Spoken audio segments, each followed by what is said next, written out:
Have you heard of Göbekli Tepe? It's an ancient site in Turkey that literally made historians rewrite history books. Over 11,000 years ago, a group of prehistoric humans crafted an enigmatic masterpiece that's even older than Stonehenge.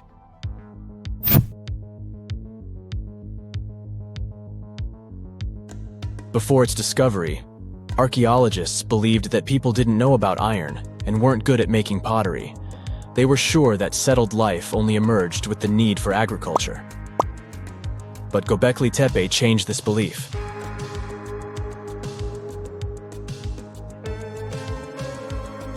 The place has revealed that it was the temple that paved the way for a settled life, not agriculture. Until this discovery, researchers believed that farming was the catalyst for sedentary living. Meet Professor Schmidt, the guy whose findings changed this theory. He managed to prove that hunter-gatherer communities laid the very foundations of this way of life.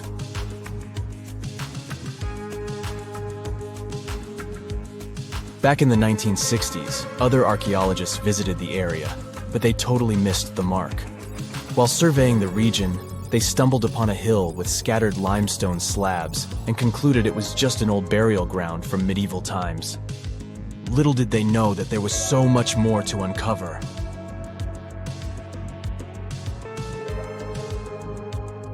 In 1994, Schmidt embarked on his own survey of prehistoric sites in the area. Surprise! He instantly realized he had discovered something truly extraordinary.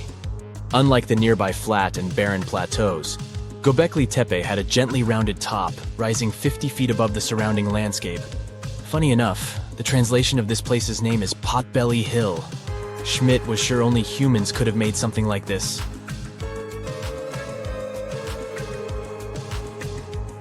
Those broken limestone pieces that were mistaken for gravestones turned out to be way more exciting. It was like stumbling upon a hidden treasure. The pieces took on a whole new meaning, and Schmidt with his team was about to dive into the secrets waiting beneath the surface. To their surprise, they found no traces of a settlement. No hearths for cooking, no houses, and none of those adorable clay figurines commonly found in nearby sites of similar age.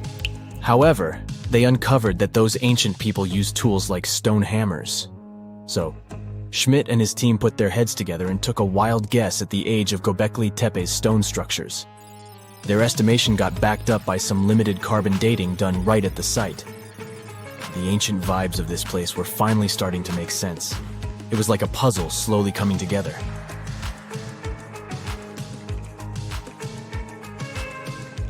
You may think that back then, people didn't have special tools to create something as cool as Göbekli Tepe.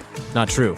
Turns out, these prehistoric folks used flint tools instead of fancy metal chisels. They were also skilled at chipping away softer limestone and crafting pillars right on the spot. Afterward, they carried the pillars a short distance to the summit and placed them upright. Once the stone rings were complete, they covered them with layers of dirt. Over time, they added new rings, and voila! You've got a cool hill to impress people in the future.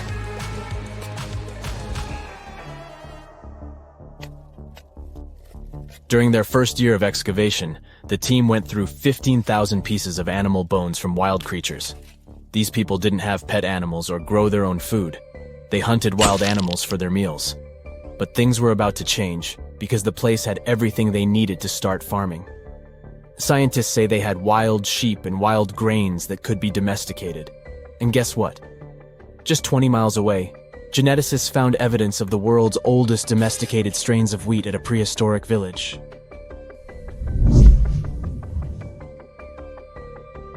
These amazing findings have completely changed how we view civilization. In the past, experts believed that people needed to learn how to farm and settle in one place before they could build temples and develop complex societies. But guess what? Schmidt's research flips that idea on its head. He claims that the incredible effort put into constructing these astonishing structures actually set the stage for the development of advanced societies. It means that societal and cultural changes happened before agriculture.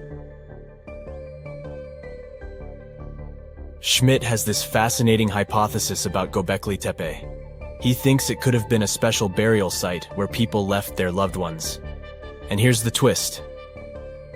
The burial site was adorned with fancy statues and symbols representing deities from the spiritual realm. The idea that Göbekli Tepe could have served as a sacred place adds another layer of complexity to the whole story. While the site's true purpose may remain elusive, Schmidt's insights invite us to consider the profound interplay between life and the afterlife, and the deep reverence ancient hunter-gatherer societies may have had for their departed ancestors. Now let's talk about the stars of the show, the mesmerizing T-shaped columns that dominate Göbekli Tepe. These mysterious structures range from 10 to 20 feet tall and most likely represent stylized human figures. But one figure stands out from the rest, the three-dimensional lion relief. This depiction really fires up our imagination. Why? Because it hints at the possibility that lions roamed Anatolia during the Neolithic period.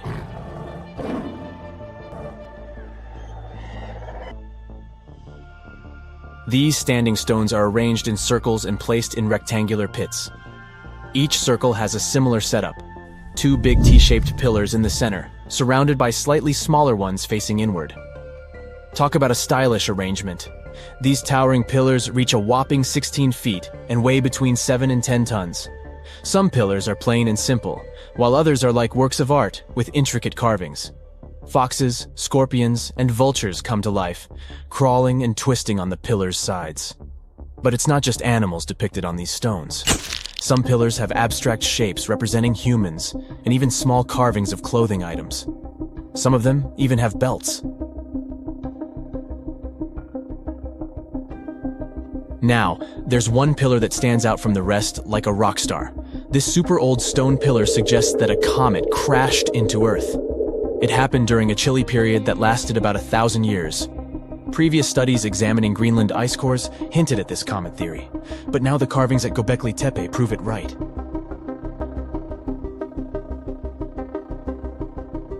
The carvings on the pillars are like a historical comic strip. They even show a headless human figure. Researchers fed the images into a computer and discovered their connections to constellations, indicating that this temple might have been an ancient observatory. It's like our ancestors were trying to document this cataclysmic event in their own unique way. Archaeologists have been excavating and researching Göbekli Tepe since the mid-1990s, peeling back layers of history and providing us with a deeper understanding of the intricate relationship between various elements. They have no plans to stop the whole process for another 150 years. Who knows what else they'll find? You see, Göbekli Tepe has been labeled purely as a ritual site with no signs of domestic activities. We were led to believe that the absence of water meant it couldn't support semi-sedentary communities. But scientists believe it's time to shake things up and approach Göbekli Tepe with fresh eyes. It's time to question what we believed before and use new evidence and different ways of thinking. Like, there might have been a group of people living in the area who didn't stay in one place all the time. They moved around a bit but still had their own civilization, living in the area semi-sedentarily. Göbekli Tepe is not just home to a single temple, but an astounding collection of over 20 ancient structures. As archaeologists delve into the depths of this wonder, they are unraveling its unique layout, featuring two prominent focal points at the heart of each establishment, complemented by smaller structures and dividing walls. What's even crazier is that in this area, there are over 200 obelisks, which are narrow tapering monuments. Listen to this. Neanderthal fiber technology. Nope, I'm not joking. The concept is real. In 2020, a team of scientists published a paper that redefined the way we saw our closest ancestors. A find in France changed archaeology forever, and it wasn't the first time something like this had happened. But let me start from the beginning. Neanderthals. For a long time, they fit the image of the typical cavemen. If you are now thinking of someone like Fred Flintstone, you wouldn't be much wrong.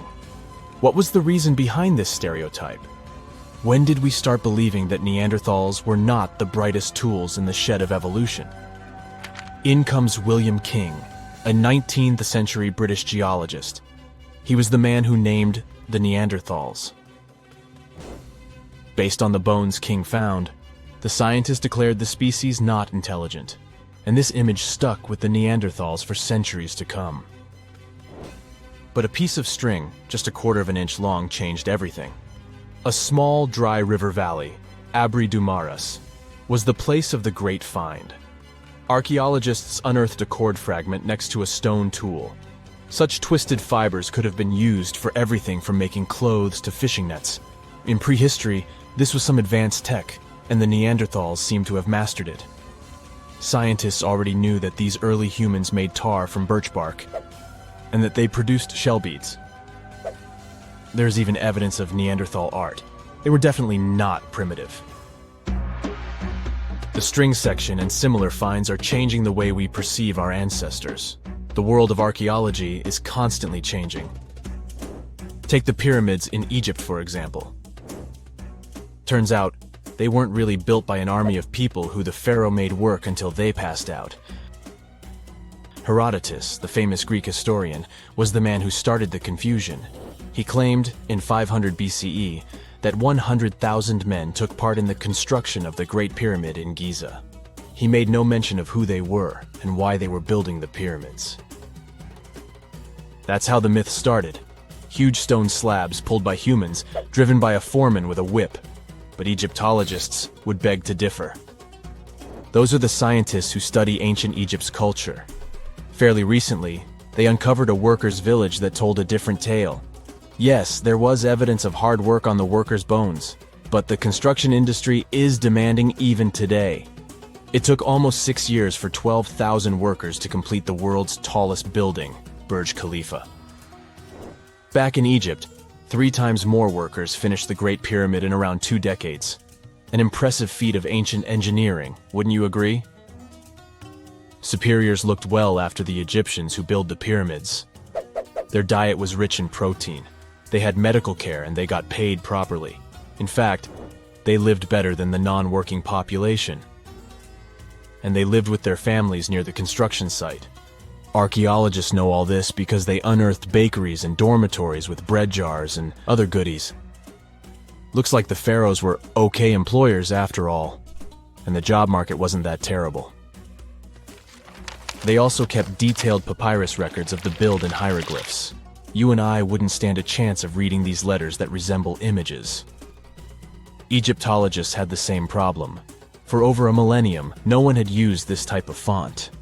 And it's not like there was an English ancient Egyptian dictionary you could open and find meanings of words. But all this changed in 1822. A couple of decades before, the French found a broken slab of black granite. The stone contained one text in 3 scripts: Ancient Greek, Egyptian hieroglyphs, and Demotic. The last one was also the Egyptian language, but in a simplified script. Scientists dated it back to 196 BCE. The content is a religious proclamation. A French philologist and Orientalist, Jean-François Champollion, was the first one to crack the code. You see, people haven't forgotten ancient Greek letters. The Frenchman successfully matched the Greek letters with the ones in the Egyptian script. And voila, we were finally able to read hieroglyphs. The name of the piece of granite that made it all possible was the Rosetta Stone. The importance of its discovery went beyond archaeology. The word Rosetta Stone even entered the English dictionary. It represents a discovery that helps people understand an enigma that has been puzzling them for a long time. There are similar games. A symbol is attached to a particular message. Then you have to decode the message by replacing the symbol with a corresponding letter. In a nutshell, this is what scientists did with the Rosetta Stone more than 2 centuries ago. Do you know what is the oldest deciphered language in Europe? It has an unattractive name, Linear B. The script belongs to the Mycenaean Greek language. It predates the ancient Greek alphabet by several centuries. You can easily guess which script it is descended from. Linear A. The people from Crete used Linear B more than 1,000 years ago. During the Late Bronze Age, the Greek civilization that used the script vanished. There was no one who could read Linear B, and more importantly, no one knew it existed in the first place. This was about to change during the first years of the 20th century. a British archaeologist by the name of Sir Arthur Evans excavated a vast palace complex at Knossos, Crete, Greece. This was the center of the Minoan culture that created the enigmatic script. The palace boasted some 1,300 rooms. They had colorful paintings of dolphins, griffins, and bulls. All of these captivated the archaeologists' imagination. But their biggest find was at first overlooked. Thousands of slabs of baked clay. The fire that brought down the palace helped preserve the tablets. It was impossible to read the slabs, though. They were written in an unknown language. The scientific community had to wait for another half a century before Michael Ventris cracked the code.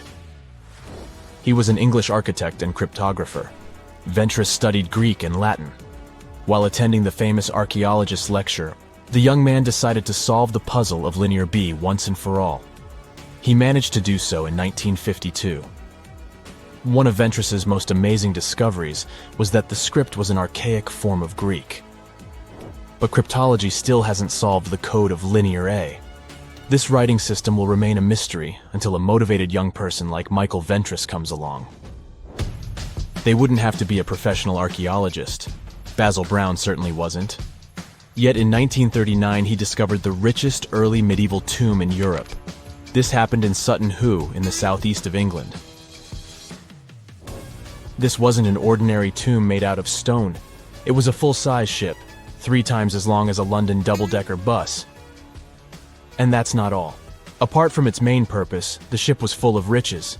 Deluxe hanging bowls, feasting vessels, gold and dress accessories, and luxurious textiles were just some of the treasures found. Archaeologists were also amazed by the silverware from distant Byzantium. You probably know this city as Istanbul, Turkey. Even in our age, it's several days' drive from Sutton Hoo. Just imagine how much time and money it cost to import a silver plate in the 7th century. That's when the ship went down, according to archaeologists. The English couldn't have done it. At that time, there was no England. The people living in the British Isles at the time were the Anglo-Saxons. Perhaps the ship from the grassy mounds in Suffolk belonged to one of their kings? We will never know. The local acidic soil did away with any possible evidence, or no one laid there in the first place. It could have been a cenotaph, which is a monument constructed to honor an important person. The archaeologists still don't have a definite answer. But what they have found at Sutton Hoo shed light on the Dark Ages. Before the discovery of the ship, they knew little about what had been going on in Britain after the Romans left. Now, the image of the early Anglo-Saxon society was much clearer. Perhaps the English soil will be the site of the next great breakthrough in archaeology. On October 30th, 1759, the inhabitants of the Middle East were jolted awake by an earthquake.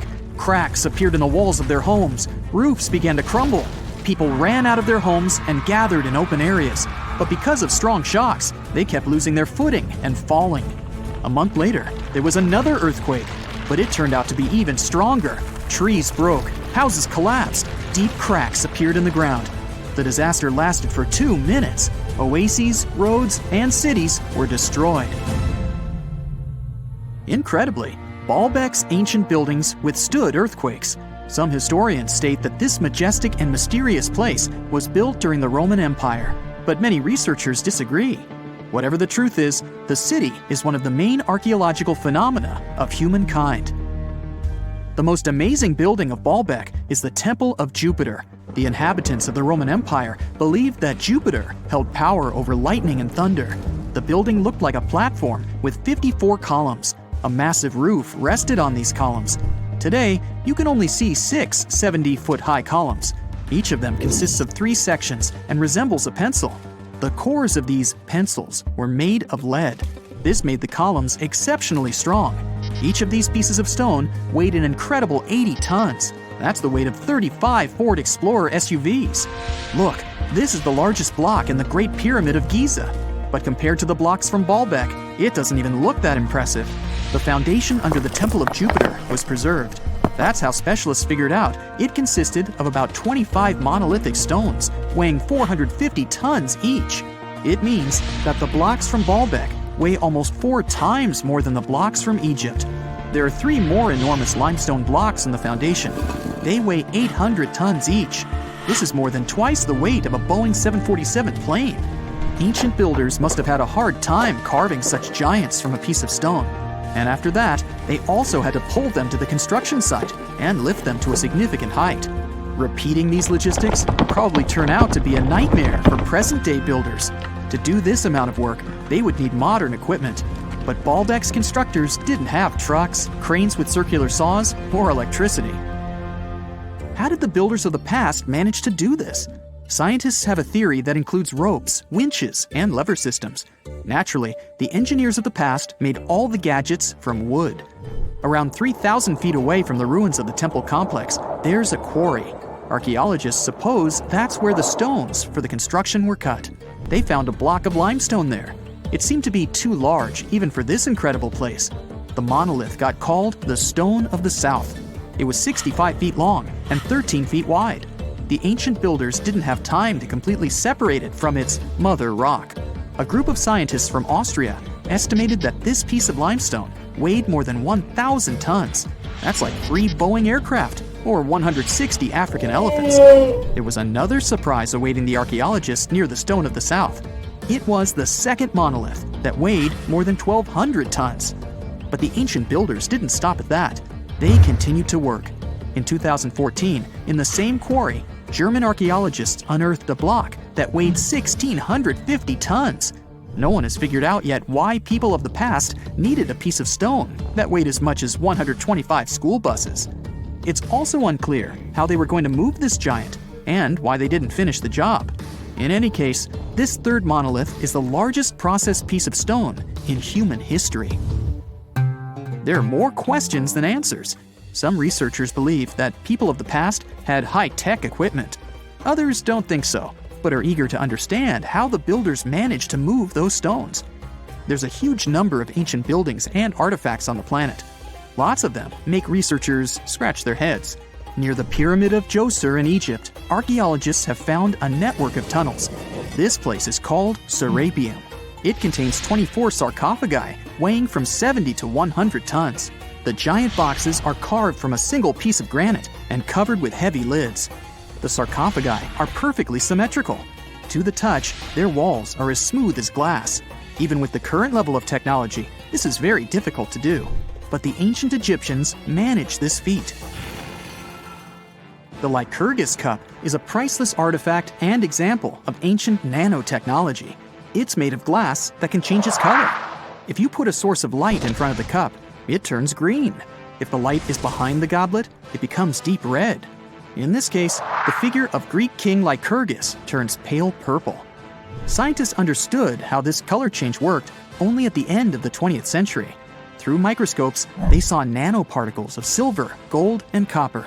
They had been added to the glass matrix. Thanks to this, you can observe a color change called dichroism.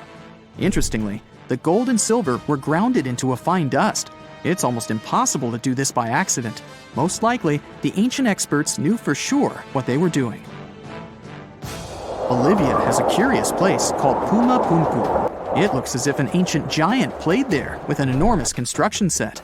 And after the game, they forgot to put the pieces back into the box. But there are no giants, and the huge stone blocks were carved by ancient builders over 1,500 years ago.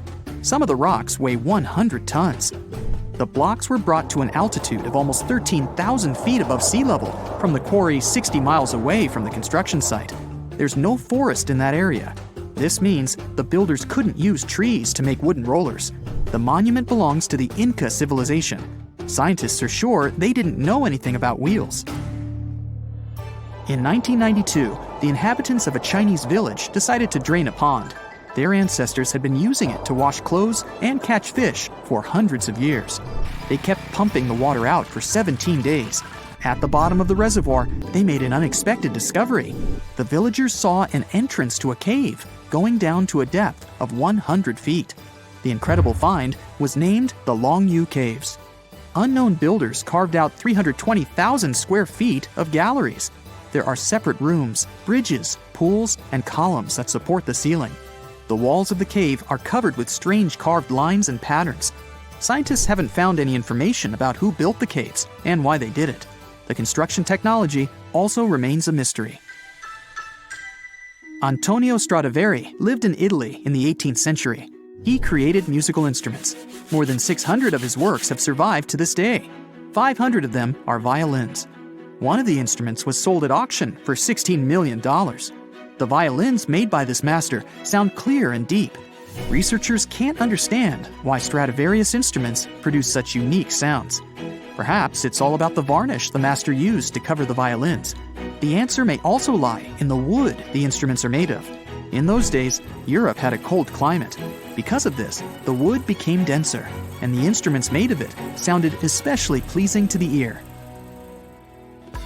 In the Indian city of Delhi, there's a 23-foot-high pole. It weighs 6.5 tons and is made of 98% wrought iron. The 1,600-year-old pillar has no signs of rust or decay. Scientists believe that the monument is so well preserved thanks to the dry weather and the chemical composition of the metal. It might be resistant to corrosion. And still, researchers don't know how the blacksmiths managed to make an iron pillar that's not afraid of rust. It seems like a tough feat, even for modern metallurgists. The Al-Nasla rock is divided into two parts by a perfectly straight slit. Each boulder stands on a small pedestal. Some people believe this is the evidence of ancient laser technology. But geologists think the split happened due to the ground shifting or natural vibrations that occurred under the rock. This process led to the appearance of the crack. It had been deepening for thousands of years, and gradually, the natural monument took the form you can see today. It's 1898, and you're taking part in excavations in Saqqara. This place, not far away from Cairo, is full of ancient tombs and pyramids. You're in your Indiana Jones mood and hope to find something really phenomenal to become famous. Gold, manuscripts, treasure maps, mummies of famous pharaohs. Wait, a wooden bird? You're really disappointed as it looks like a regular toy. An old one, but still. Little do you know that years later, someone would propose that your bird was actually an ancient monoplane. So the artifact, nicknamed the Saqqara bird, is made of a sycamore tree. The birdie has a wingspan of just 7 inches and weighs around 40 grams. A perfect original souvenir from Egypt, I would say. It's over 2,000 years old and looks pretty plain, without any carvings of feathers or other intricate ornaments. It has a beak and eyes, though, which makes our find look like a hawk, the emblem of the deity Horus. Its tail is rather unusual as it's squared, looks weirdly upright, and it seems like the sunken part of it was the place for a now missing piece. Humans love solving a good mystery, so there have been several attempts to explain the use of the birdie. First, quite simply, is that it was a ceremonial object. The second idea is that it was a toy for a child from some well-off family. It could have been some sort of boomerang, which was a popular concept in ancient Egypt. Then there was a theory that the bird had been used as a weather vane.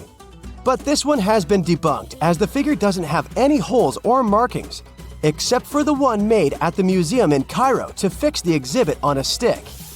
So there was no way to hang it in the past. Almost a century after the bird was found, Egyptologist Dr. Khalil Masiha proposed a new theory that it could have been a model of a monoplane. He believed the bird was missing a horizontal tailplane. Otherwise, it had its wings set at a right angle, similar to that of modern planes. It could have worked to generate the aerodynamic lift necessary for flights. Dr. Masiha also claimed that it was common at that time to place miniature models of technological inventions in tombs. So, did the ancient Egyptians really invent the plane in 200 BCE?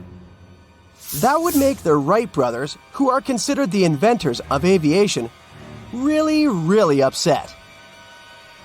They made one of their first flights only in 1903. There's just one way to know for sure, and that is to test the model.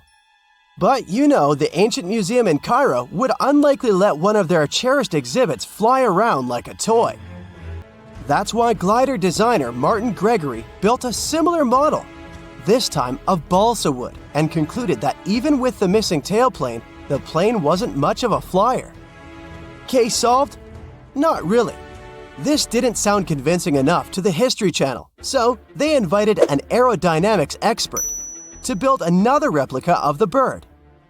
He tested it in weather conditions similar to those in Egypt and was impressed with the little plane's abilities. So, if they did invent the prototype of a plane back in the times of pharaohs, it would be a good example of an oopart. That's an out-of-place artifact, an object that's way ahead of its time in terms of technology or history. And the Saqqara bird isn't the only example of such a revolutionary concept. In 1901, a group of divers retrieved the Antikythera mechanism from an underwater shipwreck near the Greek island of Antikythera. It's been dubbed the world's first analog computer, and it's currently dated around 100 BCE. The bronze mechanism could tell the position of the sun, moon, planets, and stars, as well as the lunar phase, the dates of upcoming solar eclipses, and even the speed at which the moon moves through the sky. No one's sure who used it and how or where it was made. But it's obvious that it's extremely precise and way too advanced for its time. The first flushing toilets in the world were invented in the middle of the 20th century. Just kidding. The ancient Minoans on the Mediterranean island of Crete and the Indus Valley civilization both came up with this brilliant invention at the same time, around 4,000 years ago. The plumbing and sanitation were so well done that no one managed to design anything better until 2,000 years later. One ancient Minoan lavatory was discovered at the Palace of Knossos. It looks like it had a wooden seat set over a tunnel that directed water from a rooftop reservoir to an underground sewer. Other varieties got water from jugs. Only the super rich people could afford all this glory. So if you wanted to shop for real estate back then, the flushing toilet would be a telltale sign you were in the rich neighborhood. Automated doors became a cool, seemingly new invention back in 1931. But the technology behind them is actually much older. Think the 1st century CE old. Mathematician and engineer Heron of Alexandria came up with a hydraulic system to open and close temple doors. To bring it into action, you need to light a fire to produce heat. There was a brass pot under the fire, half filled with water. The inventor connected the brass pot to containers that acted as weights. When the fire was burning, the water moved into the containers. They went down and pulled the ropes. It was nothing like a supermarket door that opens in front of you before you even have time to think. Heron's door took hours to open, and there was no way to stop the process. That's why they only opened the doors once a day before people entered the temple, to add some mysticism at the temple during ceremonies. Spooky. Looks like the first ever battery was invented in Baghdad around 2,000 years ago. A German archaeologist found this oval-shaped clay jar in 1938. Scientists are still not sure what purpose it served and who exactly invented it. There is a theory that it was used for electroplating objects with precious metals. When they filled it with a weak acid like vinegar, the battery produced around 1 volt of electricity. Another theory says it was a vessel for sacred scrolls. Would you like to buy contact lenses designed by Leonardo da Vinci himself? In 1508, he invented a glass lens with a funnel on one side. You were supposed to wear it with water inside to improve your vision. Sounds a bit uncomfortable, doesn't it? So, around a century later, French scientist René Descartes decided to improve the idea and make the cornea contact the future lenses. Contacts because they contact your eyes, get it? The glass tube with liquid did help improve vision, but blinking was sadly impossible. 2.5 centuries later, new technologies in the glass industry let scientists design contacts that would fit in the eye and even let the wearer blink. Thanks, guys! Still, those lenses were made of heavy blown glass and didn't let the eye breathe. About 50 years later, contacts became plastic, lightweight, unbreakable, and scratch-resistant, but still covering the entire eye. And then, in 1948, an English optical technician accidentally sanded down a plastic lens and figured out they'd still be in place even if they covered only the cornea. Imagine you're living in 19th century London and need to send a message to New York. It would have taken about 10 days to get there by ship. So when delivery time went from days to hours in 1858, it was a true sensation. The first message was sent by Queen Victoria herself. It was all made possible thanks to the transatlantic telegraph cable, running under the ocean. Sadly, the new cool invention only lasted a few weeks. It took years to bring it back to life. In February 1961, 3 adventurous rock lovers were searching for geodes near Olancha, California. They took one of their findings home and studied it because it looked pretty unusual. They managed to cut through the matrix and discovered something unexpected inside. Instead of the usual mineral formations, it had a cylindrical object resembling porcelain inside. There was a metal shaft at its center, and around it, a hexagonal sheath made of copper and some unidentified substance. Its discoverers were hoping they had found an example of some unknown technology from 500,000 years ago. It could be proof that there was a hyper-advanced ancient civilization like Atlantis, or that time travel was real. Maybe someone came all the way from the future and accidentally dropped the item. Or maybe some intelligent extraterrestrial beings brought it when visiting Earth. If any of these theories were true, it would mean that scientists have to completely rewrite all human history as we know it. But not everyone shared the excitement, and truth seekers and alternative archaeology circles were trying to solve the mystery of the so-called Koso artifact until the late 90s with theories and debates. Then a group of skeptics took images and x-rays of the discovery and showed them to spark plug collectors. They have identified the artifact as a spark plug with corroded metal components from the 1920s and not ancient technology at all. Almost 20 years later, one of the co-discoverers of the artifact agreed to take it for inspection at the University of Washington. They officially confirmed it was a 1920s-era Champion spark plug. And the stone matrix containing the artifact wasn't a geode, but a concretion. Those can form because of natural processes over decades or years, but not millennia. The Koso artifact is a good example of an out-of-place artifact, which is a thing in pseudo-archaeology. It's something found in a place or time where it shouldn't logically be. These artifacts seem too advanced for the time period they're found in. They could also mean human activity existed when humans weren't supposed to be around. The Baghdad Battery is another example of such an artifact. It was found in the 1930s by a German archaeologist and consists of a clay jar, a copper cylinder, and an iron rod going through the jar's stopper. Its top, which was broken off, probably had been sealed with asphalt. Its discoverer noticed that it had 2 different metals and possibly an electrolyte, which are key components of a battery. There are no ancient writings to support this theory, but when scientists ran tests and filled it with an ionic solution like vinegar or wine, it showed that it could conduct electricity. If it really was a battery from 2,000 years ago, it might have been used in ancient medical practices, or even embedded in statues to make it look like they were buzzing to impress people. Kionich, who found it, believed it was used for electroplating, a process for coating metals. Even if it was used as a battery, the Baghdad artifact could only produce a small amount of energy, around 1 volt of electricity. So, some people believe it was used as a storage container for sacred scrolls. Back in the 1930s, a couple stumbled upon something strange while walking along Red Creek in London, Texas. It was a piece of wood sticking out of what looked like an ancient rock formation.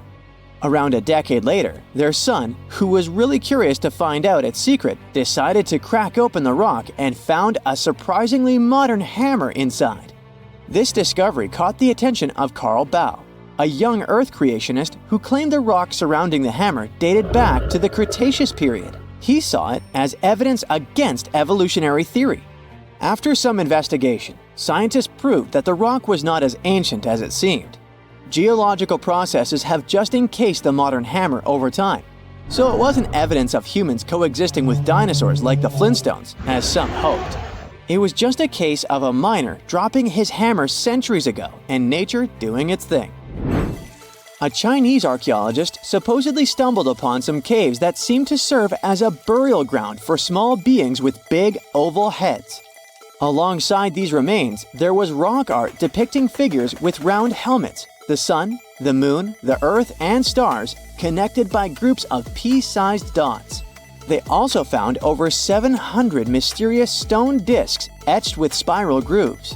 Things got even weirder when these discs were sent to a Chinese professor who claimed the grooves were actually written characters. According to his translation, the discs told the tale of Dropa visitors from another planet who had crashed their spaceship on Earth about 12,000 years ago and had tried to live among us until they were hunted down by locals. But there's no concrete evidence that any of this actually happened. The story was first published back in the 1960s in a couple of articles, but it all seemed a bit fishy. None of the people involved, the archaeologist, the professor, or even the university they supposedly worked at, seemed to have left any trace in the records. And while there is a group in Tibet called the Dropka, they're fully human, not extraterrestrial visitors, and there's no solid proof that the Dropa stones exist at all. In a remote part of China, there are some bizarre pipe-like formations known as the Beigan pipes. A local explorer found them back in 1996, protruding from Mount Beigan and along the shores of Tosan Lake nearby. Some people thought they were the work of ancient guests from other planets. When samples of the pipe material were tested, they contained mostly common minerals, but there was a mysterious 8% of unknown stuff. Special testing revealed that these pipes had been there before humans. Chinese geologists later visited the site and suggested that these pipes were formed naturally over time. It could be sediment piling up in the fissures in the earth, or even fossilized tree roots from the area's lush past, but it's not certain. There's a mysterious terracotta head in Mexico with a hard-to-pronounce name, discovered back in the 1930s during a burial excavation. This head looked a lot like fancy Roman statues, so it wasn't clear what it was doing in Mexico. For some reason, the discoverer kept it secret for several decades. The head was found in a pyramid with 3 floors about 40 miles from Mexico City, alongside gold, copper, and pottery. Some argue that if this head really is many centuries old, it could mean the Romans or some other civilization had made it to Mesoamerica before Columbus did. There are also drift voyage theories mentioning a shipwreck after which some artifacts and survivors made it ashore. Some suggest that this figurine head was a little souvenir brought over by the Vikings. But there's no solid archaeological proof of the Vikings meeting the folks in Mesoamerica. There are some artifacts floating around, but none of them have been stamped as undeniable evidence of pre-Columbian contact. So the mystery of how this head ended up where it did remains unsolved. While digging a trench along a river in Romania, workers found a wedge, which is now famous as the aluminum wedge of Ajud, or the object of Ajud. Right next to it, there were some mastodon bones. Those distant relatives of elephants lived 11,000 years ago, so the wedge is probably of the same age. The cool part is that it's made of aluminum, a metal not even discovered until the 1800s. This material requires serious heat to produce. The wedge is also covered in a thick layer of oxide that's been sitting there for hundreds of years. Some folks believe this wedge must have crash-landed here on a spacecraft from some other planet. Some scientists think it's all a hoax, and others suppose it might be a human-made object with an unknown purpose. You know how it goes. As the years pass, common knowledge slips away faster than you can say, "What's that thingamajig for?" Just think. Our grandkids will probably be scratching their heads over the buttons on our old-school phones. So it's no wonder that some ancient artifacts have got us all stumped too. Take a look at this funky object. Any guesses on what it is? A musical instrument, a toy, or maybe something out of this world? Beats me, and even the experts have no exact answer. This little guy is a Roman dodecahedron, discovered by some amateur archaeologists near Lincoln, England. It's shaped like a fist and made of a mix of metals. Now, as for what this thingy was used for, that's the million-dollar question. Supposedly, these guys were all the rage back in the day in northern Gaul and Roman Germany. According to some ancient maps, similar dodecahedrons have turned up in Europe, Britain, and even along the maritime Silk Road in Southeast Asia. The plot thickens as more and more of these dodecahedrons pop up. Some had wax inside, leading scientists to think they were candle holders. Others think they might have been used for knitting gloves, since none have been found in warmer regions. There's even one found in Geneva with zodiac signs etched on it, sparking some woo-woo theories about fortune-telling. And now a fresh discovery has got everyone's head spinning. Could this be some kind of sacred tool for the Romans? Who knows? Maybe it's the first multi-tool ever, invented way before Swiss Army knives were a thing. Carved stone balls from Scotland are another historical mystery. They most likely date back to the late Neolithic period and come in various types, from sandstone to granite. They're all roughly the same size and have intricate, evenly spaced patterns of circular bosses or knobs. Most of these designs have 6 bosses, but the number can range from 3 to 160. Some of these balls are more skillfully crafted than others, and a few even have extra decorations. There are over 400 carved stone balls and mostly found in Scotland, although some have turned up in northern England and Ireland. These stone balls rarely show signs of damage or use, and there are no clues that would give away their function. Most experts think they weren't practical tools, but had some symbolic or social importance, probably a sign of power or prestige within their communities. The Fulkton drums are the 3 stone cylinders from Neolithic Britain, discovered in the late 19th century in a burial mound in East Yorkshire. Nothing similar has been found anywhere else in the British Isles from any prehistoric period. Each drum is decorated with unique designs covering the sides and domed tops. The decorations are mostly geometric, arranged in panels with stylized human faces peeking out from 2 of the drums. Recent studies of the artifacts using new technologies show that the designs had been carved and recarved over time. A team of experts also analyzed the composition of the drums, and it turns out that they were made from local chalk. In the late Bronze Age in Europe, long before coins became common, finely crafted metal objects served as portable wealth and symbols of high status. Across Europe, archaeologists have found all sorts of artifacts, from gold adornments worn by elites to large bronze cauldrons used in feasts. Beautifully decorated gold rings discovered in Wales are among these items. They're known as lock rings and may have been used to hold hair. Now they're flattened after spending nearly 3,000 years underground. They used to have cone-shaped openings at each end. They were found at different times, but were likely worn as a pair and buried together in a single hoard. Other Roman artifacts made of the copper alloy were first catalogued as lunate pendants. But during a recent re-examination, experts found that these items were actually small mortar and pestle sets, known as cosmetic grinders. They were used to grind minerals for makeup and were specifically designed for applying liner and shadows to the eyes. They were mistaken for pendants because of suspension loops that allowed them to be carried on a cord. These cosmetic sets from the 1st century of the current era were unique to Britain. They prove the influence of imported cosmetics and beauty trends from the Mediterranean and Roman provinces, including Egypt. The Salzburg Cube, also known as the Wolf's Egg Iron, was discovered in the late 19th century in Austria. It doesn't really look like a cube, but is more like a rounded object with 2 flat sides. Down the middle, it has a groove, and the surface is covered with pits and craters. Workers accidentally found this artifact when they blew apart a piece of coal. The coal seam it came from is thought to be over 60 million years old. The Salzburg Cube moved between museums, mysteriously vanished in the early 20th century, and then showed up again. Some researchers thought it must be a Victorian-era candlestick holder, but still, no one knows the true story of the cube or its current location.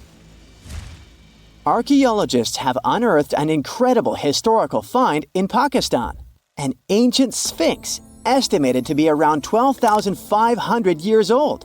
The region where it was found was once a busy center of the ancient Indus Valley civilization. It had advanced urban planning, intricate art, and sophisticated drainage systems. The discovery of the ancient Sphinx is a good example of their progressive art.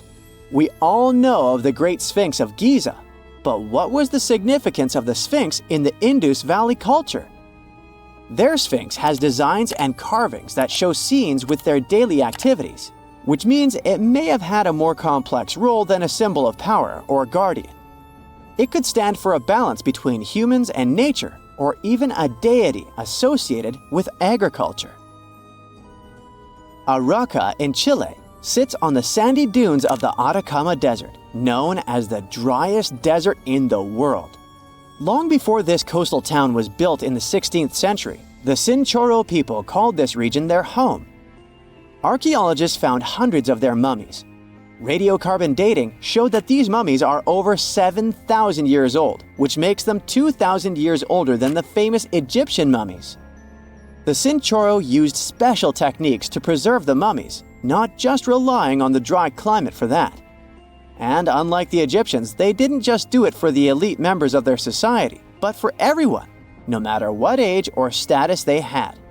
The local people living in Arauca now are so used to finding mummies in their backyards that they don't feel weird about living among them. In the winter of 1850, a powerful storm with extra high tides hit the west coast of Orkney, Scotland. The wind and waves ripped away the surf, covering a mound, and revealed stone-built structures beneath.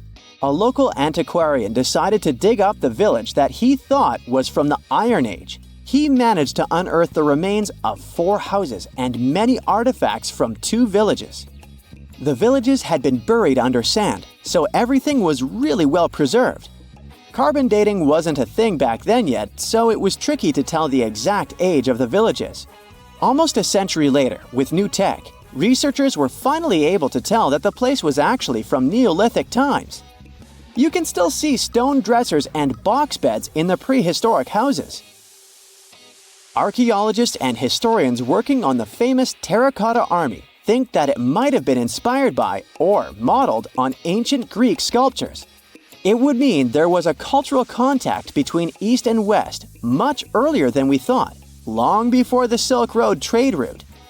There was probably Western influence in China during the era of its first emperor, who took the throne in 246 before the current era.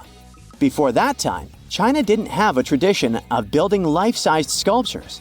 Earlier terracotta soldiers were much smaller, less than 10 inches tall. Greek artists might have even been present to train Chinese sculptors. The Moai statues have been standing tall and proud for hundreds of years.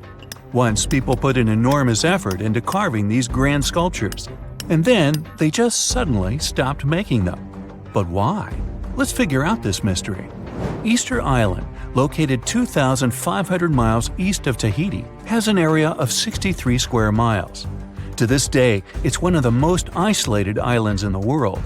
Once it was covered with forests, filled with different trees and ferns. But when the first humans came to the island around 400 CE, the forest slowly began to disappear. And starting from 1250 CE, Moai statues began appearing all over the place. People made them from different types of rock: compressed volcanic ash, basalt, trachyte, and red scoria. As it's a volcanic island, these were all the ingredients the creators of the statues had to use. And once the builders completed their work, they covered the statues with pumice. The faces of the statues are different, but they all have distinct expressions, with heavy brows and large noses. Their arms are carved into the body. Some have hats on top of their heads. There are nearly 900 statues all over the island. They differ in size. The average height is 13 feet tall, and the largest ones reach 33 feet in height and weigh up to 82 tons. Because the statues have so many different faces, there are theories that they represent and honor ancestors, chiefs, and other important people who lived on the island. But without any clear evidence, it's almost impossible to figure out the true purpose of the Moai. Once they stood beautifully along the coast, watching over people in settlements, and their backs faced toward the spirit world of the sea. When Europeans first discovered the Moai statues in the 1700s, many of them had already toppled over, and the construction of statues had stopped way earlier than that. Huge amounts of effort were put into making these things. Expert craftspeople spent a great deal of time slowly carving the statues with basic picks. A team of up to 6 people would work hard for an entire year to make just one statue. Then they often had to transport it to its special place on the island, as far as 11 miles. With the help of carbon dating, experts have managed to figure out that the statues started to appear in 1250 CE. And then, suddenly, in 1500 CE or so, the process just stopped. The creators of the statue just left their stone chisels where they were last used, and only a quarter of all the statues were actually placed where they were supposed to be. Half of them still remained in the quarry, while others were left on the ground mid-transit. Something happened on the island, and it caused everyone to just lose interest in the statues. There are many theories around why it could happen, and they mostly relate to deforestation. Islanders may have used wood to move the statues across the island. They possibly did this with the help of sleds and ropes, or even used logs to roll the statues or canoes to float them. The wood started to deplete eventually. Trees on the island took very long to grow, and rats ate most seeds. People had many uses for wood, and they needed it not only for practical things, but also to create other statues. Another reason why the inhabitants of the island could have stopped building the statues might be that they were busy with other projects. Specialized rock gardens were becoming more common with a growing population. They were great for the soil, keeping it warm and fertilizing it at the same time. Islanders spent much time and effort making these rock gardens, and there simply wasn't enough time to focus on building and moving the statues. Another theory suggests that what people believed in changed over time. Supposedly, the islands once saw the statues as a connection to their ancestors. After some time, though, rituals depicting a show of strength and endurance became more widespread. And with these rituals, islanders started to carve images related to seabirds. Seabirds became the main animal on the island. People started to believe that their ancestors looked over them through birds instead of the statues, so there was no longer a reason to build the moai. Anyway, these theories might be true, but the main problem was that the small island couldn't support a growing population. What was once a lush land covered in forests quickly became a barren landscape. For the first few centuries, people relied on forest resources, but agriculture became more important sometime after 1550, when forests disappeared. Tribes that once worked together to build the fantastic monoliths focused on competing against one another instead. During this struggle for land and resources, the moai statues were toppled over because people wanted to reduce their significance. Over the following centuries, all the statues were pushed over, but not all of them deliberately. Many fell naturally after being neglected for so long. Some even ended up in the ocean water surrounding the island, and there they sat for a while. But there was some good news for these statues. They were re-erected, providing a great experience for visitors from all over the world. If you make a journey all the way to this isolated island, the first question you'll probably ask will not be how the statues were made or how they were moved. It will be, how on earth did anyone even make it here in the first place? It was one of the most amazing feats ever. The Polynesians sure did some pretty extraordinary things. From as early as 1500 BCE, these boat-faring people began to explore their world. They used the most advanced marine inventions of their time. They sailed across the ocean in catamarans and outrigger boats, starting in Southeast Asia and inhabiting many more places throughout the Pacific. They lived as far north as Hawaii in 900 BCE, and all the way to the south in New Zealand by 1200 BCE. And the farthest journey to the east was, of course, Easter Island. In only a few hundred years, these early sailors inhabited an area of thousands of square miles. They simply memorized where they had already been, and this way managed to navigate the ocean. They used a wide range of techniques. They watched the sun as it rose and set during the day. Stars helped them at night. If it was overcast and sailors couldn't figure out direction visually, they used other brilliant methods. They watched the movements of ocean currents and wave patterns and paid attention to bioluminescence in the water. These patterns helped them find where specific islands were located. These seafarers even understood how islands and atolls in the distance caused air and sea interference patterns. Birds provided them with certain signs too. Some of them migrated long distances from one island to another, which gave travelers some kind of a visual connection for their route. Other types of birds had specific feeding times. Sailors knew when and where they hunted and directed their boats depending on where these birds fed. Vikings certainly get way too much credit for their seafaring abilities. Where they used a sun compass, the early Polynesians relied purely on the knowledge of how nature itself could guide them. Their skills were so advanced that in 1769, Captain James Cook, an English explorer, even hired a Polynesian navigator because of his extensive knowledge of the seas. But even more surprising was the fact that he drew a map from memory. It covered an area that was 2,000 miles wide. In this region, there were 130 islands, and the navigator knew 74 of those islands by name. At the beginning of their voyage, Captain Cook often disregarded the navigator's advice. But toward the end of their journey, he was very impressed.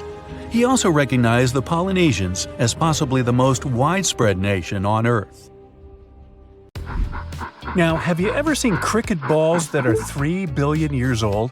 Klerksdorp spheres were found in deposits of the mineral pyrophyllite in South Africa and rocked the science world.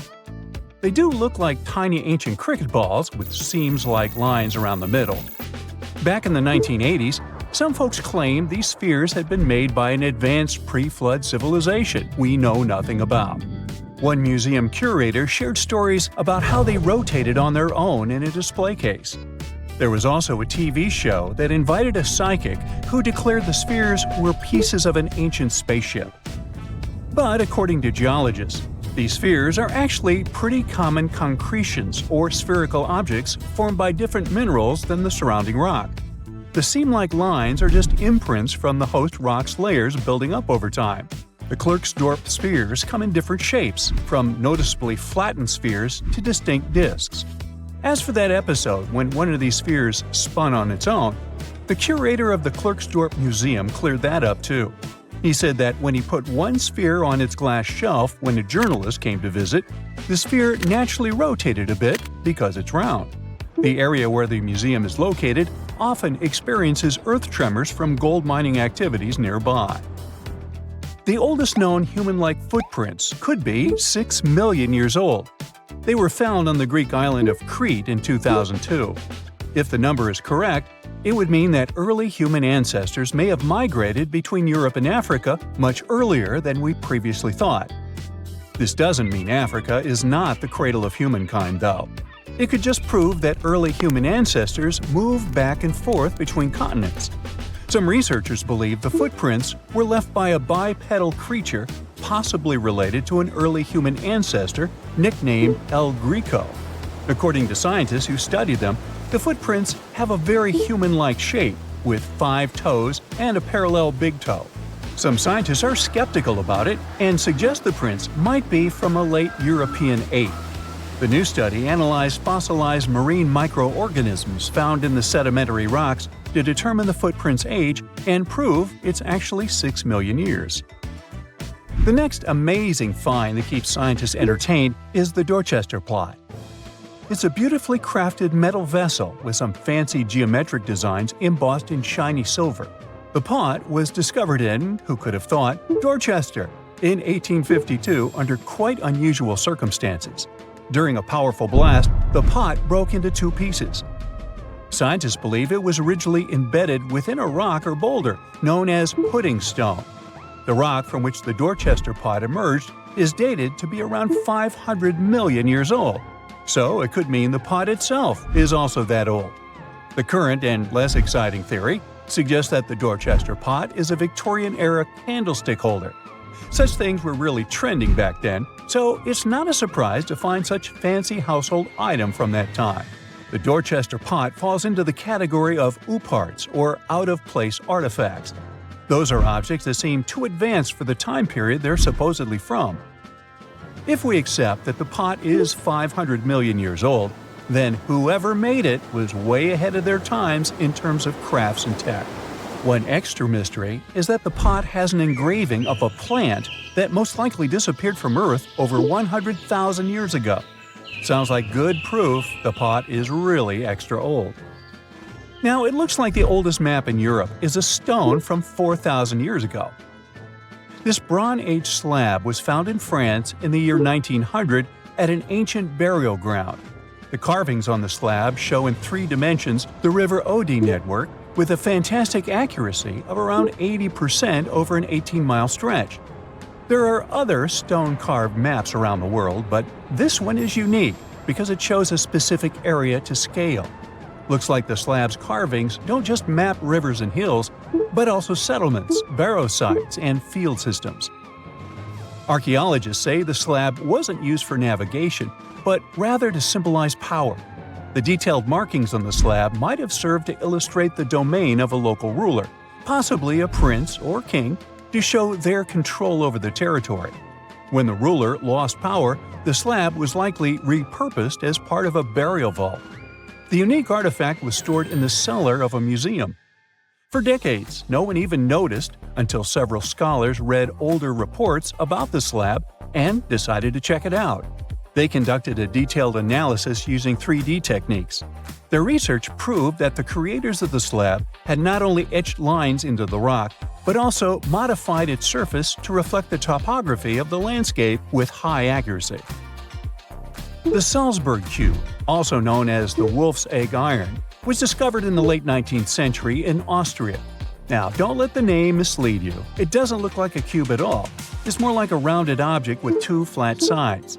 Down the middle, there's a groove, and the surface is covered with pits and craters. This unique appearance is the reason why many people think it might be something out of this world.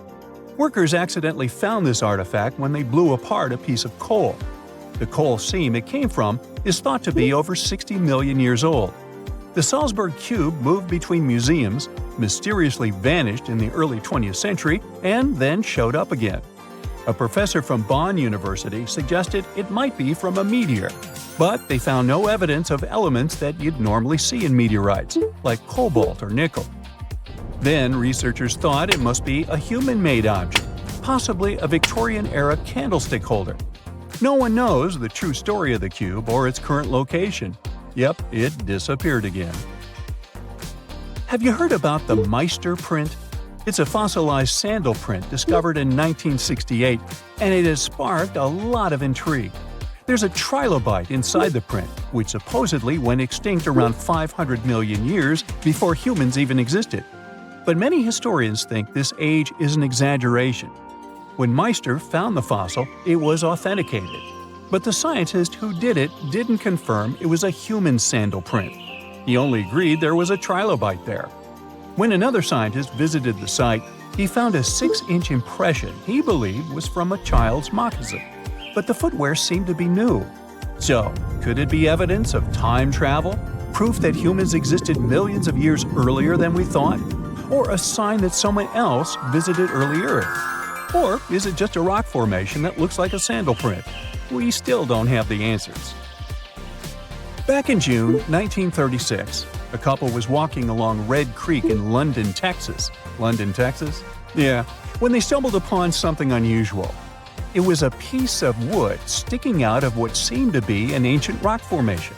About 10 years later, their curious son decided to crack open the rock to see what was inside. And he saw a hammer, which looked surprisingly modern.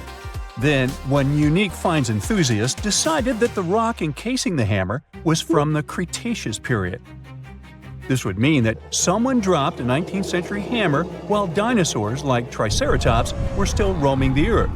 So, if this hammer was truly from the Cretaceous period, then the whole evolutionary theory would be wrong. And if the hammer was modern, it would mean the Cretaceous rock formation it came from was much younger than we thought. But the real answer was much simpler. The hammer was indeed modern, and geological processes had encased it in rock. Minerals can harden around an object in a relatively short time.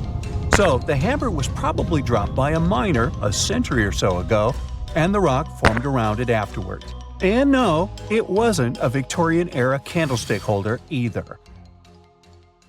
So hi! How about exploring some cool and unusual artifacts from the past? Let's go! Have you ever heard of Chinese magic mirrors? These mirrors were made of solid bronze. They had 2 sides. The front was a shiny polished surface, similar to our typical mirrors. It was the back that did the magic. When bright light fell on the mirror, it looked as if it was transparent, and the pattern on the back of the mirror got projected onto the wall. The backside could have different designs on it, depending on what its creator wanted to depict. Since the mirror was made out of bronze, no one expected this optical illusion to occur. These ancient artifacts date back to 2900 to 2000 BCE. They became popular in China and were produced in large numbers at the time. Eventually, their fame faded away. For centuries, the magic of these mirrors baffled both people and scientists. In the 11th century, Chinese scientist Shen Ku decided to study the mirrors. He conveniently had 3 of them. He was surprised by the ability of the metal to act as if it were transparent. He believed that some tempering techniques created surface wrinkles on the mirror to make it translucent. Yet these wrinkles were imperceptible to the human eye. It turns out he was right. Many scientists tried to decipher the open mirrors over the centuries, but remained clueless. Finally, in 1932, William Bragg discovered that Shen Ku had been right about imperceptible surface wrinkles all along. Every once in a while, people open multiple tabs in a browser and come to a point where there's no room for a new tab. Apparently, this had also been happening long before computers and the internet were invented. Meet the 16th century browser. This is a full-size book wheel. It's kind of a custom-made rotating bookshelf. Gregory Hayworth, a specialist in textual science, says that this tool has a system of epicyclic gears. That means that the book wheel has a working principle like a planetary system. One gear rotates around another. The shelves of the device maintain a constant 45-degree incline that holds the book securely as the giant wheel turns. Back then, people used the tool while writing encyclopedias and editions of classical works.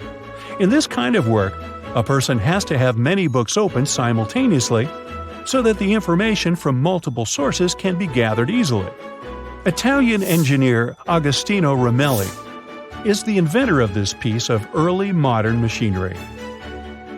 What if I tell you that sponge divers in Greece accidentally found an ancient computer?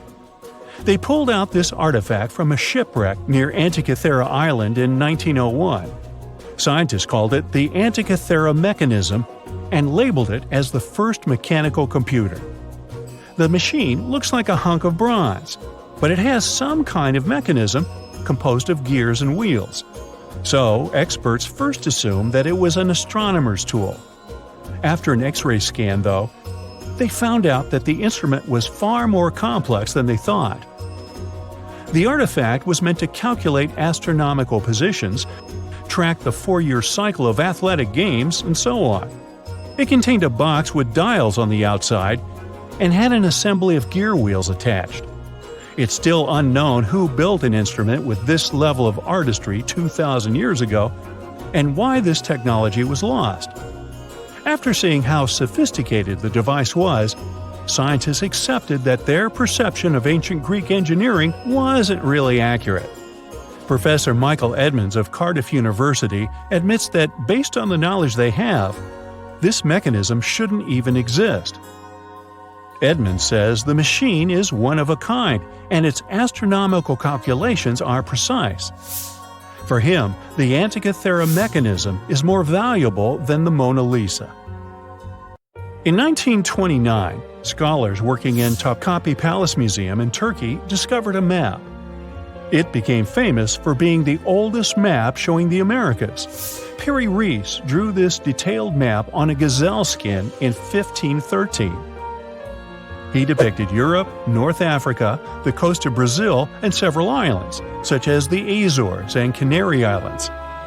The most exciting thing is that he created the map only 21 years after Columbus had set foot in the New World. Well, it was new to him. Perry Rees was a maritime scholar and a successful naval commander leading the Ottoman fleet. Yet, while drawing the map, he relied not only on his expertise in sailing. He created it by assembling and referring to 20 other regional maps, like the Arab map of India, 4 Portuguese maps, and the map of the western parts drawn by Columbus. Yes, the part he got from Columbus raised the heartbeat of many historians. Columbus drew a map during his 3rd voyage to the New World and sent it to Spain in 1498. It's assumed to be lost. Surprisingly, historians can now understand what Columbus noted down by looking at Perry Rees's map. Fun fact, he also drew another world map in 1528. Even though only about 1/6 of this map has survived, it's clear that it described the northwestern part of the Atlantic, the region from Venezuela to Newfoundland, and the southern tip of Greenland. The map also showed Antarctica centuries before its discovery. Historians had to rethink the chronology of history after getting this crazy information. Perry Rees described Antarctica's topography without ice in great detail. In the 1930s, workers found dozens of stone spheres in Costa Rica. Locally, they're known as bolas de piedra, literally stone balls. They were made by a civilization lost in time. What's interesting about these balls is their shape. They are perfectly spherical. How ancient people could make such precise shapes is a mystery. The spheres are of different sizes. Imagine a small one, like a tennis ball. Then put another one next to it, 7 feet in diameter. The largest spheres weighed 16 tons. Archaeologists are sure that these balls are human-made. Yet their purpose remains unclear. Some archaeologists claim that the spheres could represent the solar system or could be inspired by various stages of the sun and the moon. Others say that the stone's placement refers to the houses of chiefs. Most of the stone spheres were sculpted from granodiorite. It's a hard rock similar to granite. Experts believe that ancient people used smaller rocks from the same material as tools to shape these spheres. They also think that sculptors probably heated portions of the stones and then cooled them rapidly. This could have helped them to remove the outer layers of rock. Our next one is an ancient battery set found in Iraq in 1936. The set consists of a ceramic pot, a copper cylinder, and an iron rod. At the top, the iron rod is isolated from the copper by asphalt, and both the rod and cylinder fit inside the mouth of the jar. The copper cylinder isn't watertight, so if the pot was filled with a liquid, it would surround the iron rod as well. Archaeologists focused more on the oxidized iron rod because the vessel just needed to be filled with an acid or alkaline substance to produce an electric charge. After examining this bizarre artifact, an Austrian archaeologist hypothesized that the instrument made use of chemical reactions to generate electrical energy. That's why they likened the instrument to a battery. An ancient civilization might have used it for some kind of electrotherapy. Yet there isn't any electroplated object known from this period. So Koenig's hypothesis was rejected by many archaeologists, but nobody has proven him wrong either. The origin and purpose of the vessel remain unclear to this day. So, want to see the world's oldest art studio? In 2011, archaeologists found 100,000-year-old shells in a South African cave. Those shells were used for paint making. A coating of bright red powder on the inside of a pair of shells is the proof. Archaeologists say they found a complete kit used to produce a pigmented mixture. Now, in a different part of the cave, several paintings were displayed with little price tags on them intended for sale. Nah, just kidding. Although that big one over there would look good over my couch. It's strange if you think about it. There are old Roman buildings that have lasted for thousands of years, while our newer buildings seem to fall apart. How did the Romans manage to create such strong buildings? A lot of them with complicated designs, too. Recent research has shown that the Romans used a type of concrete that has an extra layer of protection against the elements. It can even fix itself when it gets wet. This discovery not only explains why these buildings have lasted for thousands of years, but it can also help us make cement in a way that's more natural and resistant.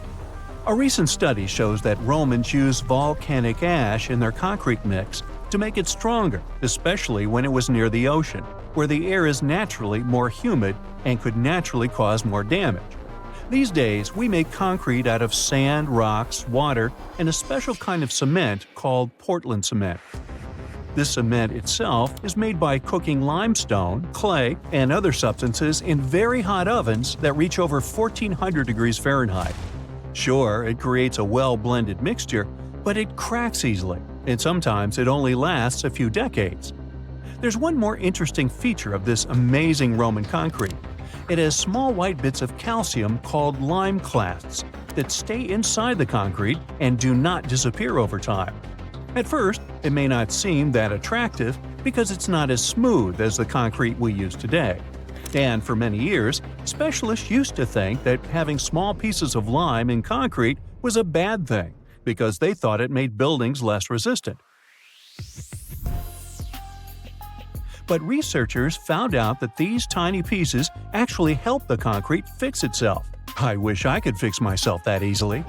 They discovered that when the concrete got cracks, it seemed to magically fill them with a substance called calcium carbonate found in the lime clasts. The Romans made their concrete by mixing sand, volcanic ash, and burned limestone together and adding water. This is called hot mixing. When the water and lime mix together, they have a chemical reaction that makes the mixture get very hot, up to 200 degrees Fahrenheit. This also causes those tiny pieces of lime to form. Now, this concrete can get cracks, and when water, rain, or seawater gets in, it makes the calcium in the concrete dissolve. The calcium then sticks to the cracks and makes them close up, kind of like a scab. Of course, researchers had to test this method, and they made concrete as the Romans did. Shortly after, they cracked it here and there. They placed the cracked concrete under water, and after 1 to 3 weeks, the cracks were gone. Safe to say, this didn't happen with concrete made using modern methods. Now, the Romans didn't know the science behind making their concrete strong, but they found a good recipe by trying different things over a long time period. Ancient records show that they used this recipe to build strong structures, especially for ships, and continued to use it once they found it was successful.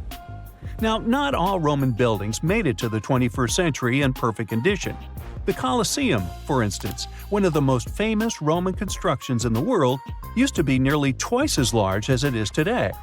It sustained a lot of damage throughout the ages, reaching the form we've come to know today. Let's not forget, it's a pretty old building to begin with. Its construction started in the year 70 under Roman ruler Vespasian, who later started making motor scooters named after him. You know, Vespa? Nah, I made that up. Anyway, ever since it first opened, the Colosseum was home to a lot of activities and shows, featuring fearless gladiators and a large display of exotic animals, who got to mingle and did lunch together. Unfortunately, it all went downhill in 217 when a fire struck the upper parapets and much of the building's interiors. It took a whole century to finish up the repairs for the damages. Sadly, the initial shape of the Colosseum would be gone forever. A strong earthquake followed, and that didn't help either. This one took place in southern Italy in 443. At this point, a considerable portion of the Colosseum's outer ring was damaged. Soon enough, when locals encountered hardship, they had to rely on selling chunks of limestone from the ancient Colosseum to go by. Another earthquake came in 1349, which gave the Colosseum its most devastating blow. It's when the south side of the building collapsed completely. That's when it started to look more like the building we can see today in the Italian capital. It's not all bad, though. Some pieces of stone that were shaken off the Colosseum were used to rebuild other famous landmarks in Rome. So, if we think about it, the missing part of the Colosseum isn't missing at all. It's just been recycled all around the city. One building that features pieces of old stone Colosseum is called Palazzo Venezia, and it's a local museum. Now, speaking of weird buildings, you've probably seen this one, as it's one of the most photographed spots in the world. You can see online photos of people leaning on it, or ones that make the building look like an ice cream scoop. This famous Italian landmark is called, you tell me. Yep, the Tower of Pisa, and it looks like it's seconds away from collapsing to the ground. Now, should you ever want to visit, you'll need to head over to this Italian city with the same name, Pisa, near the Square of Miracles. Now, weirdly enough, this building is more famous for its awkward incline rather than for its history or purpose.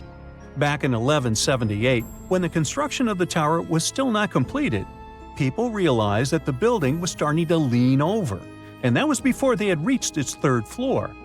They soon figured out it had nothing to do with the building plans or the materials they used. It was all happening because of the mushy and shifting soil which was beneath the construction. These days, we know that placing a building on top of soil made of clay, fine sand, and shells isn't the best idea. But back then, people didn't know how to figure that out before building something. Now, fast forward some centuries, and it became clear that this 180-foot tower isn't just leaning. It is falling, and at a considerable rate of about 0.08 of an inch per year. Well, that may not sound like a lot, but multiply that by hundreds of years and, well, just look at the pictures and you'll understand. This leaning tower is more than 16 feet off its axis in the present day. So how come it hasn't fallen over altogether? Well, because of physics mostly. Its center of gravity continues to be located within the base of the structure, so it's pretty grounded. It's also been continuously watched over by local authorities to make sure they protect this unique building for as long as possible. The Pantheon is another great example of the way Romans understood architecture. It's also located in Rome and was initially built as a temple. The construction itself was made from concrete with different thicknesses and has an interesting shape too. Back in the day, Romans believed the Earth was like a disc, which was covered by a dome-shaped sky. So they modeled the Pantheon sticking to this idea. Light comes into the temple through a hole in the dome, shining down on the floors and walls, showing the movement of the sun. It's also one of the best preserved ancient Roman buildings. It's no wonder many other buildings have been made to look like it. In the U.S. alone, the U.S. Capitol, the Jefferson Memorial, and the National Gallery in Washington, D.C. are all said to be modeled after this ancient construction. The famous painter Michelangelo was so impressed by this building that he believed some unnatural force must have helped in its construction. The place where it stands is also very special because of the story behind it. Legend has it that the founder of Rome, Romulus, was lifted to the ancient Roman higher spirits on the wings of an eagle from this exact location. Apparently, it was a talon show. Get it? Talons? Eagles? Okay, gotta go. The most exciting accidental discovery I've made in my life was a $10 bill in my old winter jacket. Some folks are luckier though, as they find underground cities from centuries ago or make inventions that turn them into millionaires. Velcro was invented after a routine walk in the woods. Kellogg's cornflakes were inspired by a chipped tooth, and Play-Doh saved a business empire from falling by chance. Back in 1998, electrical engineer John Williams found something that looked like an electrical plug sticking out of the ground. He started digging and noticed that it was stuck in a small rock. He found it in a rural location in North America, far from civilization, industrial complexes, airports, factories, and electronic plants. This piece of electronics embedded into a solid granite stone got the nickname Enigmalith and a price tag of $500,000. Some scientists are sure it's a big hoax and not a souvenir left by some visitors from space, as Williams claims. But the finder of the rock wanted to prove that it was a real piece of ancient technology, some sort of an electrical connector. If it's not a hoax, then this little find could be proof that humans, or some other civilization from the past, were way more advanced than we ever thought. They must have managed to invent a way to transmit electricity long before humans in the 19th century. He offered scientists to take a look at this find and establish what it really is without breaking the rock open, but there were no takers. Williams consulted an engineer and a geologist, and both confirmed there were no traces of glue on the electronic component. It hasn't been welded either, so it must be as old as the rock, which is around 100,000 years old, according to geological analysis. Dr. John Kellogg had a philosophy of biological living with regular exercise, massage, plenty of water, zero bad habits, caffeine, and no meat. At the end of the 19th century, he looked over a health institute in Michigan. He once whipped up a mix of flour, oats, and cornmeal. He thought that by baking whole grains at high temps, they'd be easier on the stomach and healthier overall. He baked the mix twice and first made cookies, but a patient chipped a tooth on that version. Then he decided to break it into small pieces. It's hard to pinpoint exactly how Kellogg cornflakes came to be, with so many versions of the story floating around. Kellogg's wife, Ella, and his brother Will both claim they played a role in creating the flakes, along with several other family members and sanitarium staff. The company lore says that it all went down one night in 1898, when some wheat-based cereal dough was left out too long, fermenting in the process. When rolled out thin, the slightly moldy dough turned into these perfect large thin flakes that got all crispy and yummy in the oven. Over the next few years, Will Kellogg kept tweaking the recipe and realized that corn, not wheat, made even crunchier, tastier flakes. His brand, Kellogg's Corn Flakes, has grown into a multi-billion-dollar company. Swiss engineer George de Mestral once went for a walk with his dog and came back with a concept that would later go to space. Once they got back from the woods, de Mestral noticed that his pants and his dog's fur were covered in the tiny barbs of the cocklebur plant. He examined the burrs under the microscope and noticed that they were shaped like tiny hooks that stuck to loops on clothes and fur. He decided to recreate that natural tech to design an extra strong fastener, one with many practical uses. He was testing different materials for his invention for so many years and finally settled on nylon. He also needed to design a special type of loom that could weave the fibers in the right size, shape, and density.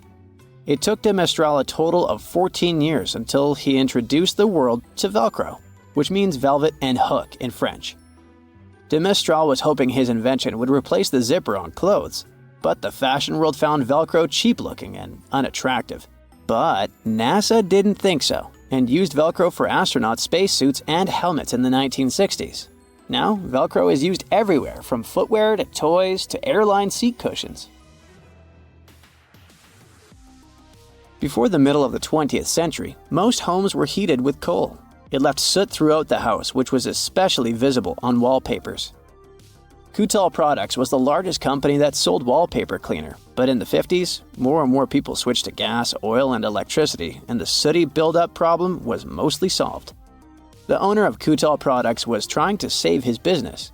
Meanwhile, his sister-in-law read that wallpaper cleaner could be used to make holiday decorations. She worked as a nursery school teacher, and modeling clay was pretty hard for her students to handle, so she decided to test this material for molding into different shapes, and it works out just fine. She told her relatives about the discovery and suggested a name for it: Play-Doh. The Kutal company was about to go bankrupt, so it was a great alternative for a new business. Soon enough, Macy's and Marshall Field got interested in the new toy and started selling it. Play-Doh was originally only in one color, white, but soon expanded to red, blue, and yellow. They also made several changes to the original recipe, but the mixture is still mostly the same as when it was used to clean wallpapers. An urban legend says that if you take all the Play-Doh compound ever made and put it through their Fun Factory playset, you'll get a snake that will wrap around the planet 300 times. A man in Turkey was renovating his home when he knocked down a wall in his basement with a sledgehammer. He found a tunnel behind the wall that led to an ancient underground city. The tunnel led to more tunnels and then halls and chambers. It turned out to be a whole underground complex with 18 stories and without a single inhabitant, abandoned a long time ago. It was the city of Derinkuyu, built thousands of years ago, a home for up to 20,000 people. Whoever built it had great skill, and it's rather easy to build tunnels out of the soft rock, but cave-ins are a big risk. None of the floors at Derinkuyu have ever collapsed. The city had a complex ventilation system with over 15,000 shafts. The upper levels had the best ventilation and were used for living and sleeping quarters. The lower levels were mainly used for storage, but they also had a dungeon. In between, there were room for domestic animals, a school, a convent, and small churches. John Martin, a forestry professor, was out exploring a forest in Wisconsin one night.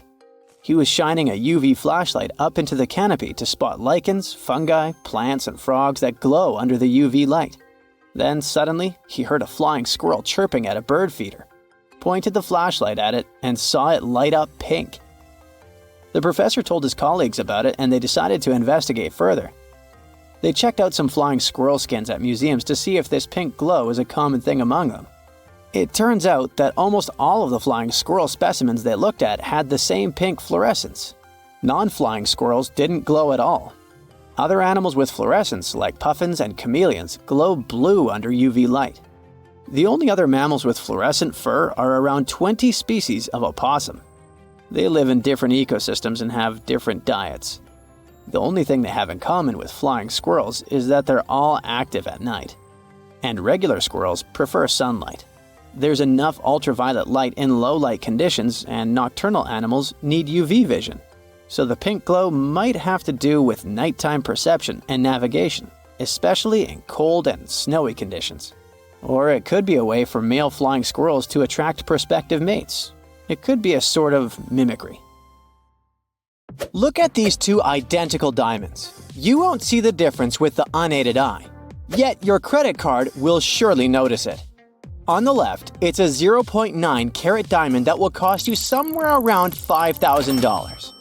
And on the right, you can see a 1 carat diamond with the price starting at $8,000. The difference is only about 0.02 grams, but the price changes a lot. And both of them are tiny, just around 6 millimeters in diameter. Yeah, a carat is not that much. It's a unit of mass that equals 200 milligrams. As for the biggest diamond ever found, it's 3,106 carats and weighs over 600 grams. An average orange weighs about 140 grams, so this diamond is like 4 oranges. It's called the Cullinan diamond, and it was found in South Africa in 1905. It got its name after the name of the mine it was found in. You can't see its full version these days as it was cut into several pieces. In total, it was divided into 9 larger stones and a whole bunch of smaller ones. In early 1905, the cutting of the Cullinan diamond was entrusted to diamond expert Joseph Asher, the head of the Asher Diamond Company in Amsterdam. A team consisting of 3 specialists dedicated 8 months to the task of transforming the large diamond into smaller gemstones, beginning their work in February that year. Initially, the monumental stone was divided into 7 pieces, which were further cut to create 9 large stones, each named Cullinan with a corresponding Roman numeral from 1 to 9. During the first attempt at cutting the Cullinan diamond, Joseph Asher broke the cleaving knife, which had taken 4 days to prepare, without causing any damage to the diamond. A new cleaving knife was then used for the second blow, resulting in the diamond being split into 2 pieces. The discovery of the largest gem-quality rough diamond sparked speculation and a sense of mystery, with some suggesting that the Cullinan diamond was merely a fragment of a much larger diamond. There were claims that 4 magnificent pieces had been broken off from a larger stone. Despite much discussion and speculation about the origin of the Cullinan diamond, no concrete evidence emerged to support these theories. But is the Cullinan diamond really the biggest diamond ever found? Well, the answer is yes and no at the same time. The thing is, until faceted, the diamond isn't as magnificent as you might think. So yes, it is indeed the biggest one, but nobody really could handle a 600-gram faceted diamond. Such a giant couldn't really adorn anything. The Golden Jubilee diamond, weighing around 545 carats, which is about 109 grams, is known as the largest cut and faceted diamond globally, surpassing the Cullinan diamond by 15.37 carats, or 3.07 grams. It was discovered in 1985 at the Premier Mine in South Africa, which is also the birthplace of many famous diamonds, like the original Cullinan. The Golden Jubilee diamond was originally referred to as the unnamed brown. The cutting and polishing of the diamond presented challenges due to its size, surface, deep cracks, and inclusions. De Beers utilized new cutting technologies for the project, which were later applied during the cutting of the Centenary diamond. After extensive work to reduce the diamond's weight, it was completed in 1990 in a fire rose cushion shape. The diamond was then brought to Thailand for exhibition and later purchased by Thai business people in 1995. It was given to King Bhumibol as a gift for his 50th anniversary on the throne and named the Golden Jubilee. The Golden Jubilee diamond is currently showcased in the Royal Museum at Phimmamak Golden Temple Throne Hall in Bangkok as part of the crown jewels. One day, nearly 18 years ago, a Filipino fisherman discovered a 2-foot-long pearl inside a giant clam in the waters near Palawan Island, the Philippines. He decided to keep it as a good luck charm, hiding it under his bed. Unfortunately, his home burned down, but miraculously, the 75-pound pearl survived. Officials in the Philippines have confirmed that the pearl measures 26 inches in length and 12 inches in width and is valued at $100 million. This incredible discovery surpasses the current record holder for the largest known pearl, the Pearl of Lao Tzu, which is valued at $35 million and weighs less than 15 pounds. The Pearl of Lao Tzu was also found off the coast of Palawan in 1934 and is currently displayed at Ripley's Believe It or Not Museum in New York. The Bahia Emerald is known for being one of the largest emeralds ever discovered, with the largest single shard found within it. It weighs approximately 752 pounds and originates from Bahia, Brazil. The gemstone narrowly avoided flooding during Hurricane Katrina in 2005 while being stored in a warehouse in New Orleans. An ownership dispute arose after the emerald was reported stolen in September 2008 from a secured vault in South El Monte in Los Angeles County, California.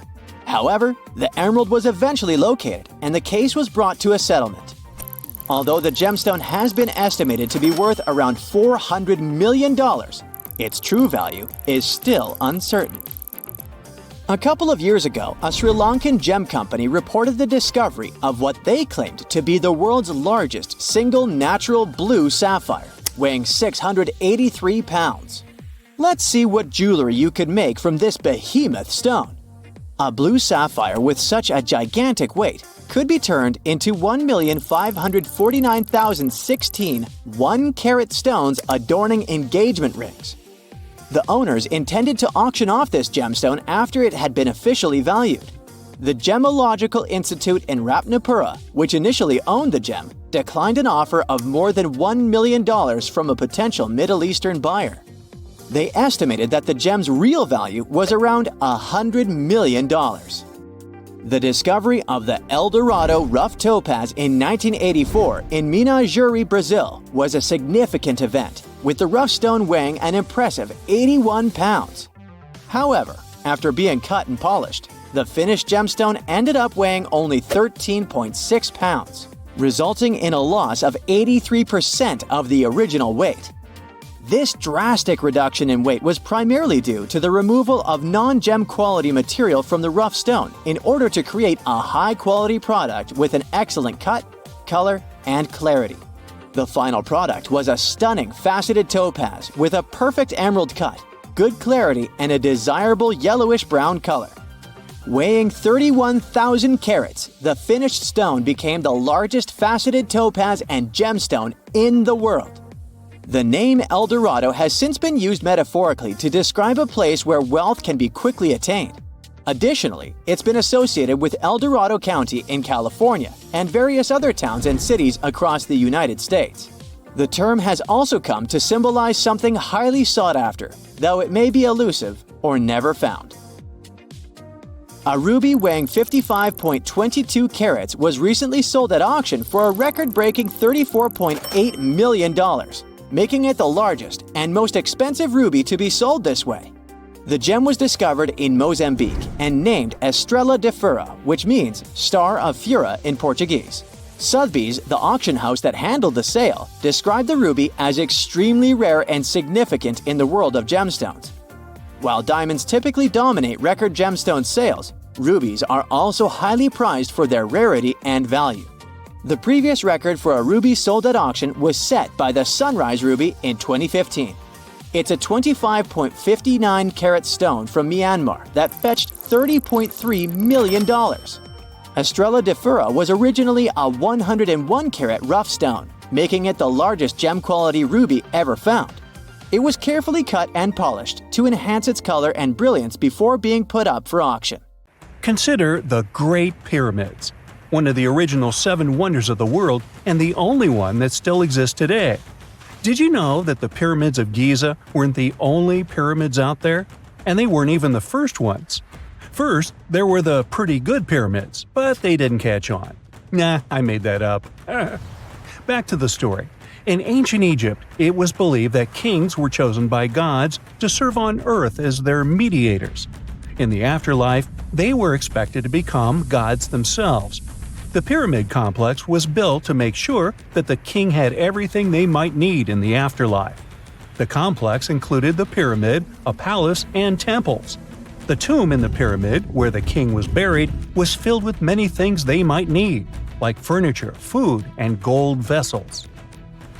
Actually, the first pyramid had been built 80 years before the first pyramid of Giza appeared. Overall, there were around 100 of them. Some weren't finished though, since the construction took a while and not every pharaoh lived long enough to see the end of the construction. And now let's talk about the construction itself. The biggest of the pyramids of Giza is as tall as a 40-story building. So how on earth did they manage to build a structure that massive 5,000 years ago, long before machines and other equipment appeared? Well, let's figure it out. So Pharaoh Khufu ascended the throne around 2575 BCE, and his architects started the construction of the oldest and biggest of the pyramids of Giza. He figured that over 2 million limestone blocks had to be used to build the pyramid, each weighing around 2.5 tons, around the weight of a rhino. The architect wanted to finish the construction in 20 years. To make it possible, a stone had to be carried and pushed into place every 4 minutes, 24 hours a day, 7 days a week, and 365 days a year, except leap year. So obviously, a lot of workers were needed to make it happen. Many believe that it was enslaved people who worked at the pyramid's construction site, but that's not true. Workers came from all over Egypt to contribute to the project. All in all, around 25,000 of them. The Egyptians were doing all kinds of work, starting with manual labor and crafting tools to administrative work. They all worked around 10 hours a day. They were housed and well fed, and they were overall living a more comfortable life than an average Egyptian could afford at that time. Supposedly, the builders lived in a nearby temporary city and were a highly organized community with a strong leader. The pyramids seemed to be designed to align with the points on a compass, and their sides symbolized the rays of the sun. But back at that time, there were no compasses. Ancient Egyptians figured out the directions themselves and with amazing precision. To align the pyramids, they used 2 constellations. The construction site was arranged on the west bank of the Nile River. This also had a symbolic meaning. Just like the sun sets in the west, life sets in the west as well. The second pyramid of Giza was for Khufu's son, Pharaoh Khafre. It's a bit smaller, but this one has the famous noseless statue of the Sphinx. Of course, originally it had a nose. I would tell you what happened to it, but it's still a mystery, and no one knows for sure. Sphinxes have the body of a lion and the head of a human. They were considered guardians of important areas. This famous Sphinx, also pronounced Sphinx, has the head of Pharaoh Khafre and is guarding his pyramid, facing the sunrise. The Sphinx is one of the biggest and oldest statues in the world. Originally, it not only had a nose, but was also painted. Scientists have discovered traces of the red color of its face. So, most likely, the Sphinx was painted red. There are also remains of yellow and blue color on its body. The statue definitely wasn't boring. Till around 1800, the Sphinx was buried up to its shoulders until an adventurer with a team of 160 men dug it out. But let's get back to the construction. The workers, of course, needed stone blocks. There were 2 main places where people could get these stones. One source was close to the construction site, but that fossil-lined yellow stone was only suitable for the pyramid's interior. The limestone blocks for the exterior were hauled from 8 miles away on 30-foot-long sleds. Apparently, it wasn't too hard to pull them. The sand mixed with the right amount of water was pretty slick, and 10 people could move a sled even with a rock weighing so much. Surprisingly, cutting off a block of limestone wasn't the biggest problem. When in the ground, it was soft and could be split relatively easy. But after getting exposed to the air, limestone hardens. So the most difficult part was to shape the blocks. That step was crucial because the smallest inaccuracies could lead to the whole pyramid collapsing. So, okay, those limestones were mined, carried on a sled, shaped, and then what? How could they be put into place? Well, this is still a mystery. Archaeologists have discovered the remains of a ramp system that dates back around the time the pyramids were being built.